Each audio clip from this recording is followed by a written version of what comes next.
మీ వ్యాపార ప్రకటనల కోసం ఈ నంబర్ను సంప్రదించండి. హాయ్ హలో నమస్తే, నేను మీ గోపి. Welcome back to red TV.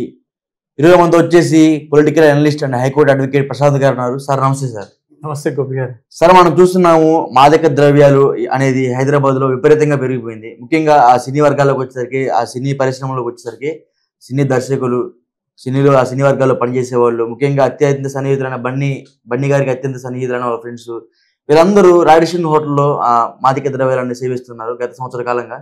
అసలుకి వీళ్ళ మీద ఎలాంటి చర్య తీసుకోవచ్చు, వీళ్ళకి ఎలాంటి జైలు శిక్ష పడుతుంది, అది కాక ఆ కృషి గారు కొంచెం పరారీలో ఉన్నట్టు కూడా తెలుస్తుంది. దీని మీద మీరు మీ ఎక్స్ప్లెనేషన్ చెప్పండి సార్. ఇప్పుడు రీసెంట్గా హైదరాబాద్లో జరిగిన ఈ మాదక ద్రవ్యాల ఉపయోగం అనేది రాడిసన్ హోటల్, గచ్చిబౌలిలో ఉన్న హోటల్లో మంజీరా గ్రూప్ ఆయన ఓనర్ వివేకానంద గారు, మాజీ ఎంపీ గారి కుమారుడు, ఒక పార్టీ నిర్వహించాడని అక్కడ గచ్చిబౌలి పిఎస్ వాళ్ళు రైడ్ చేయడం జరిగింది. ఆ రాడిసన్ హోటల్ రూమ్లో. దాంట్లో వీళ్ళు వివేకానంద, తర్వాత ఆయన పార్టీ ఇచ్చారు. ప్రముఖులు జాగర్లపూడి క్రిష్ గారు, డైరెక్టర్, ఫిలిం డైరెక్టర్, తర్వాత కొంతమంది దాంట్లో నిందితులుగా చేర్చి వాళ్ళు ఎన్డీపీఎస్ యాక్ట్ ప్రకారం ఒక ఎఫ్ఐఆర్ నమోదు చేసి దర్యాప్తు చేపట్టడం జరిగింది. ఈవెన్ ఆర్సిడి రిమాండ్ కేసు డైరీ కూడా ప్రజెంట్ చేయడం జరిగింది కోర్టులో. అయితే ఇప్పుడు ప్రస్తుతానికి ఏంటంటే డైరెక్టర్ క్రిష్ గారు he has applied for anticipatory bail at high court. అది దానికి రిజల్ట్ అది ఇంకా బయటకు రావాల్సి ఉంది. అయితే ఇక్కడ ఏం జరిగిందంటే, మనం ఇక్కడ ఈ మాదక ద్రవ్యాల ఉపయోగం ఎట్లా నిషేధించాలనేది మనకు 1985 ఇది మాదక ద్రవ్యాల నియంత్రిత్వ చట్టం నుండి చాలా స్ట్రిక్ట్గా దీన్ని నియంత్రణకు మన ప్రభుత్వాలు, కోర్టులు, తర్వాత పోలీస్ అధికారులు చాలా ప్రయత్నాలు చేస్తుంది. అయితే ఇప్పుడు మనము గ్రామీణ ప్రాంతంలో చూస్తే ఏమైందంటే, దీనిని ఒక్కసారి మనం దీని చరిత్రను చూస్తే, మాదక ద్రవ్యాలు, ఈ డ్రగ్స్ అనేవి ఎట్లా వచ్చినాయి వాడకంలోకి అంటే, అవి ఔషధాలుగా వాడేవి వెనుకట. పూర్వకాలంలో వాటిని ఔషధాలుగా వాడేవి. ఇప్పుడు అడవిలలో కొన్ని ఆకులు, కొన్ని ఒక మూలికలు, అలాంటి వాటిని ఔషధాలుగా తీసుకొని వాడేవాళ్ళు. అంటే ఏ క్వాంటిటీలో, ఎంత పరిణామంలో వాటిని వాడాలనేది అక్కడ దానికి సంబంధించిన ఆయుర్వేదిక్ డాక్టర్స్ వాళ్ళు, అంటే వాటి గురించి తెలిసిన వ్యక్తులు అక్కడ మామూలుగా సాంప్రదాయబద్ధంగా వాళ్ళు ఒక వైద్యాన్ని చేసేవారు. అయితే దాని తర్వాత ఏంటంటే, మన తెలంగాణ ప్రాంతంలో, మనకు తెలిసిన ప్రాంతంలో గాంజా అనేది ఎక్కువ ఉంది. గంజాయి, వీడ్, గంజాయి, తర్వాత ఇలాంటి కొన్ని మామూలుగా అందరికి మిడిల్ క్లాస్ యూత్ కూడా అవైలబుల్ ఉన్నాయి. అవి ఇప్పుడు మనకు లోకల్ రూరల్ పోలీస్ స్టేషన్ లో చూస్తే రోజుకు 2-3 కేసెస్ జరుగుతున్నాయి గంజాయి పట్టుబడేదని.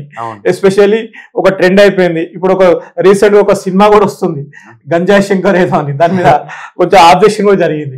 అలాంటి సినిమా గంజాయి శంకర్ అనే సినిమా తీయొద్దని, ఇంతకుముందు గుడుంబ శంకర్ అని తీసిరు, అలాంటి తీయొద్దని. దానివల్ల యూత్ ఆకర్షితులు అవుతుంది. ఒక ఫ్యాషన్ గా ఫీల్ అయ్యి దాన్ని గంజాయి సేవించి వాళ్ళ ఆరోగ్యాలని వాళ్ళు నాశనం చేసుకుంటారు అనేది దాంట్లో ఒక మంచి ఉద్దేశంతో దాన్ని అపోజ్ చేయడం జరిగింది. అయితే ఇప్పుడున్న ట్రెండ్ ఏం జరుగుతుంది, మనకి అది కంటిన్యూ అవుతుంది. ఇప్పుడు ఈ మనకు విదేశాల నుండి వచ్చిన సంస్కృతి అండి ఇది. వేరే దేశాల్లో, థాయిలాండ్, కొన్ని ప్రదేశాలలో అక్కడ డ్రగ్స్ అనేది నిర్వహించడం జరుగుతుంది. ఇప్పుడు డ్రగ్స్ అనే ఈ పరిశ్రమని, ఈ మాదక ద్రవ్యాలను మనం గుర్తిస్తే, వాటిని ఒక వ్యవసాయ రంగం నుండి, అంటే how it will be cultivated, మళ్ళీ వాటిని ఎట్లా స్టోరేజ్ చేస్తారు వేర్ హౌస్లలో, దాని తర్వాత వాటిని ఈ డ్రగ్స్ రూపంలోకి, వాటిని ఒక మెడిసినల్ రూపంలోకి మార్చి ఆ డ్రగ్స్ ని ఎట్లా సప్లై చేస్తారు అంటే, దానికి డ్రగ్ పెడ్లర్స్ అని ఉంటారు. ఇప్పుడు ఈ కేసులో కూడా అబ్బాస్ అని, అయ్యూబ్ అని, వాళ్ళే ఈ వివేకానందకి డ్రగ్స్ సప్లై చేశారని, ఇంత క్వాంటిటీలో దొరికిందని మన రీసెంట్ గా జరిగిన ఈ గచ్చిబౌలి పోలీస్ వాళ్ళు దాన్ని మీడియాల ముందు చెప్పడం జరిగింది. అయితే ఇక్కడ ఇది కంటిన్యూ అవుతుంది. మనకి ఇప్పుడు రీసెంట్ గా మన ఇండియాలో చూస్తే షారుఖ్ ఖాన్ కొడుకున్నాడు, ఆయన కూడా ఇక్కడ షిప్ లో వస్తూ అక్కడ డ్రగ్స్ వాడిండని, తర్వాత ఈ హస్ బీన్ అరెస్టెడ్, ఈ has taken into custody, narcotic వాళ్ళు దాంట్లో ఇది ఎన్డీపీఎస్ యాక్ట్ అనమాట. దాంట్లో కంటిన్యూ అయితే ఆయన పెట్టేసడం జరిగింది. దాని తర్వాత ఏం జరిగింది, అక్కడ ఆయన అండర్వెంట్, ఆయన స్టిల్ అండర్ ప్రాసిక్యూషన్. ఇప్పుడు రీసెంట్ గా మనకి ఫిలిం ఇండస్ట్రీలో కూడా చాలా మంది, ఇప్పుడు ఈ రోజు క్రిష్ గారి పేరు బయటకు వచ్చింది, అంతకుముందు నవదీప్ గారు, ఈవెన్ స్టార్ సెలబ్రిటీస్ చాలా మంది పేర్లు బయటకు వచ్చినాయి. ఎందుకు ఇది జరుగుతుందంటే, ఇప్పుడు దీంట్లో ఇప్పుడు ముఖ్యంగా మనం ఈ డ్రగ్స్ మనం ఒక ఈ ప్రొడక్ట్స్ తీసుకుంటే కోకాయిన్ తర్వాత ఇంకా ఇలాంటివి చాలా ఉన్నాయి మనకి, దాంట్లో వెరైటీస్ ఉన్నాయి. ఇప్పుడు గంజా ఏమో మన లోకల్ ప్రాంతాలకు సంబంధించింది. అట్లా ఈ విధంగా చాలా రకరకాల డ్రగ్స్ అనేవి కాస్ట్లీగా వస్తున్నాయి. సరే ఇప్పుడు ఎన్నో మనకు మత్తునిచ్చే ఎన్నో పదార్థాలు ఉన్నాయి, డ్రగ్స్ కి ఏంటి ప్రత్యేకత అని ఆలోచిస్తే అది ఆ డ్రగ్స్ అనేది మరి నాకున్న సమాచారం నేను తెలుసుకుంది మామూలుగా ఒక సంబంధించిన దానికి సంబంధించిన డాక్టర్స్ కానీ వేరే వాళ్ళని సంప్రదిస్తే ఏంటంటే అది కూడా ఒక మెడిసిన్ రూపంలో ఉంటుంది. కానీ దాంట్లో ఒక క్వాంటిటీ తీసుకుంటే నిజంగా బాడీ చాలా తేలిగ్గా ఉండి గాల్లో తేలిపోతున్నట్టు ఉండే ఒక అనుభూతి కలుగుతుంది. కానీ అనే ఒక భావనతోని వాళ్ళు ఇప్పుడు రిచ్ పీపుల్, ఇప్పుడు సెలబ్రిటీస్ వీళ్ళందరికీ వాటి కాస్ట్ కూడా చాలా ఎక్కువ ఉంటుంది. ఆ విధంగా వాళ్ళు దే విల్ ఎంజాయ్. అలాంటి వాళ్ళకి ఆ మత్తు దొరుకుతుంది. ఆ మత్తులో వాళ్ళు చిత్ అవుతున్నారు కూడా, మరి వాళ్ళని గుర్తిస్తలేరు వాళ్ళు. ఆ మత్తు దొరుకుతుందని పోతున్నారు. ఇప్పుడు ఏమైంది, ఇప్పుడు మన అంత మంచి క్రియేటివ్ డైరెక్టర్ ఆయన కూడా ఫేస్ చేయాల్సి వస్తుంది. క్రిష్ అనే డైరెక్టర్ ఆ మత్తులో చిత్ అయిపోయి దానికి ఆయన కెరీర్ కూడా చిత్తు చేసుకోవాల్సి వస్తుంది. సరే ఏదో సామాన్య పౌరులు, ఏదో సామాన్యులు అంటే వాళ్ళు అనుకోవచ్చు ఒక పేరు ప్రఖ్యాతలు వచ్చింది, మరి అది కూడా ఎంతైనా బాధపడాల్సిన విషయము. అలాంటి దానికి పోవద్దు, ఎందుకంటే ఇవి నాన్ స్టాప్ గా జరుగుతున్నాయి. ఇంతకుముందు కొంత సెలబ్రిటీస్ ని వాళ్ళు అరెస్ట్ చేయడం జరిగింది.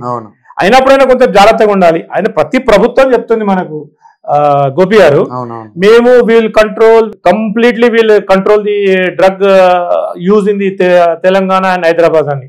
కానీ it is going more and more, ప్రతి ఒక్కరు సంఘటన జరుగుతుంది. ఇప్పుడు దీనికి ఏంటంటే దాన్ని మనకు ముందు ఎక్కడి నుండి సప్లై అవుతుంది, మెయిన్ ఎక్కడి నుండి వస్తుంది అక్కడ నియంత్రణ చేయగలిగితే ఆ డ్రగ్స్ మనకి అవి ఇక్కడ మన హైదరాబాద్ లో దాని వినియోగం కంప్లీట్ గా నిషేధించాలి, తగ్గుతుంది అనేది ఒక ఆలోచన.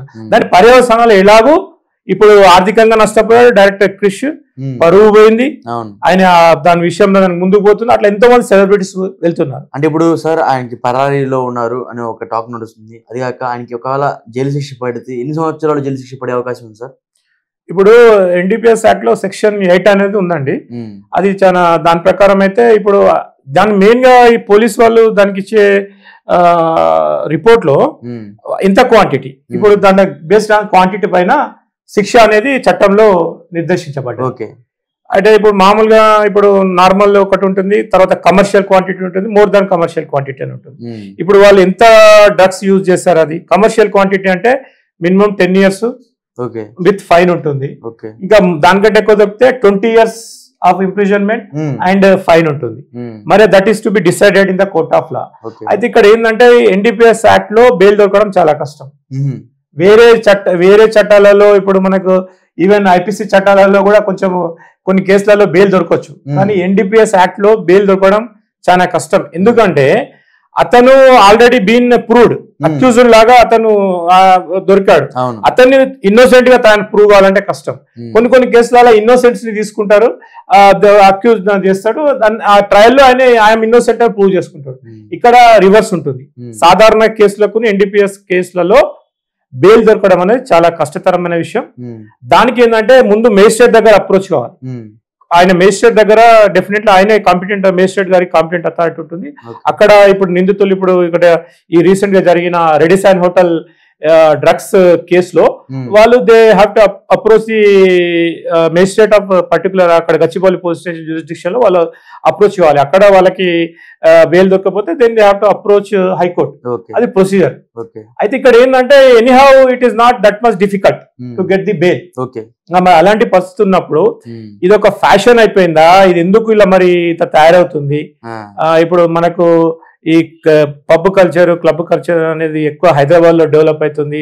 దాన్ని చాలా మంది రాజకీయ నాయకులు కూడా క్లబ్ పబ్ కల్చర్ అనేది it's one kind of western development, దాంతో ఒక ఫ్యాషనబుల్ మనకు అట్మాస్ఫియర్ ఉంటుంది, ఒక మన సిటీకి ఒక క్రేజ్ వస్తుంది అనేది కొంతమంది పొలిటీషియన్స్ మాట్లాడుతారు. మరి దాంతో యాక్చువల్ గా ఏం జరుగుతుంది? ఇప్పుడు దాంట్లో ఏదో వాళ్ళు ఒకలాంటి మత్తులోకి వెళ్ళి వేరే ప్రపంచాన్ని చూస్తామని వెళ్తుంటే దే ఆర్ ఆల్సో మంచి ఇంటెలెక్చువల్స్, వాళ్ళకి కూడా తెలుసు వాళ్ళ ఆరోగ్యాలు పాడైతాయి. దానికి ఏదో ఒక గంట, ఒక 2 గంటలు వాళ్ళు తర్వాత చాలా వాళ్ళ that will definitely effect their all important parts like lungs, heart, liver, kidneys, వీటన్నిటి మీద ఎఫెక్ట్ పడుతుంది. కాబట్టి యూత్ అందరూ చాలా స్ట్రిక్ట్ గా వాటిని అవాయిడ్ చేయాలి, అవాయిడ్ చేసి వాళ్ళ దాన్ని కాపాడుకోవాలి. ఇంకా వేరే ఎన్నో ఉన్నాయి మనకు హ్యాపీనెస్ ఇవ్వడానికి, ఎక్సర్సైజ్ చేసుకోవచ్చు, అలాంటివి వెళ్తే బాగుంటుంది. అయితే ఇలాంటి కంటిన్యూషన్ చేయడము, ఇలాంటి కంటిన్యూస్ గా జరగడం అనేది నిజంగా శోచనీయాంశము.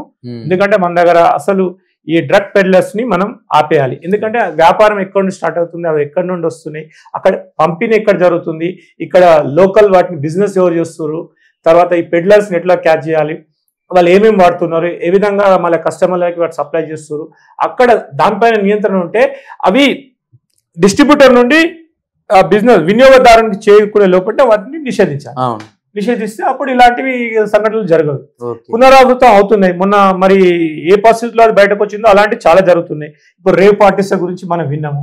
ఇప్పుడు సెలబ్రిటీస్ ఏంటంటే ఫ్యాషన్ అయిపోయింది అది. ఇప్పుడు మామూలుగా ఇవి కాస్ట్లీ వైన్స్ డ్రింక్స్ కాకుండా, ఇలాంటివి కాకుండా ఓన్లీ డ్రగ్స్ పార్టీ అంటే అది ప్రెస్టేజ్ క్వశ్చన్ అయింది సెలబ్రిటీస్ కి.